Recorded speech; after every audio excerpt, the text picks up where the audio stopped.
দেশজুড়ে আজ 10 শ্রমিক সংগঠনের ডাকে ধর্মঘট। সকাল থেকেই বিক্ষিপ্ত অশান্তি জেলায় জেলায়। বন্ধ সফল করতে রাস্তায় নেমে পড়ে বাম কর্মী সমর্থকেরা। রেল অবরোধ করা হয়। এর ফলে বিভিন্ন স্টেশনে দাঁড়িয়ে পড়ে ট্রেন। অফিস টাইমে নাজেহাল অবস্থা যাত্রীদের। এদিন সকালে শিয়ালদা মেন লাইন, বেলঘড়িয়া, ব্যারাকপুর, কৃষ্ণনগর সহ একাধিক জায়গায় রেল অবরোধ করা হয়। মাঝপথেই থেমে যায় ট্রেনের চাকা। পুলিশ এসে ধর্মঘটীদের সরাতে চাইলে শুরু হয় বচসা। সেই থেকেই হাতাহাতি। এর ফলে দীর্ঘক্ষণ দাঁড়িয়ে থাকে ট্রেন। শিয়ালদার দক্ষিণ শাখাতেও একাধিক জায়গায় ট্রেন অবরোধের চেষ্টা হয়। যাদবপুর স্টেশনেও দেখা যায় একই ছবি।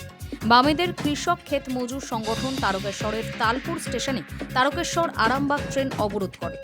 শ্রমিক ও কৃষক বিরোধী কেন্দ্রীয় নীতির প্রতিবাদে পথে নামছেন প্রায় 25 কোটিরও বেশি শ্রমিক কর্মচারী, যার জেরে এদিন একাধিক গুরুত্বপূর্ণ পরিষেবা ব্যাহত হতে পারে তা আগেই আশঙ্কা করা হয়েছিল।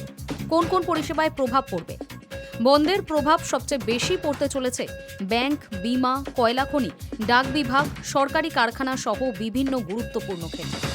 পরিবহন ও ট্রেন চলাচলেও বিঘ্ন ঘটতে পারে বলে আশঙ্কা করা হচ্ছে। প্রশাসনের কড়া নজরদারি রয়েছে বন্ধের গতি প্রকৃতির ওপর।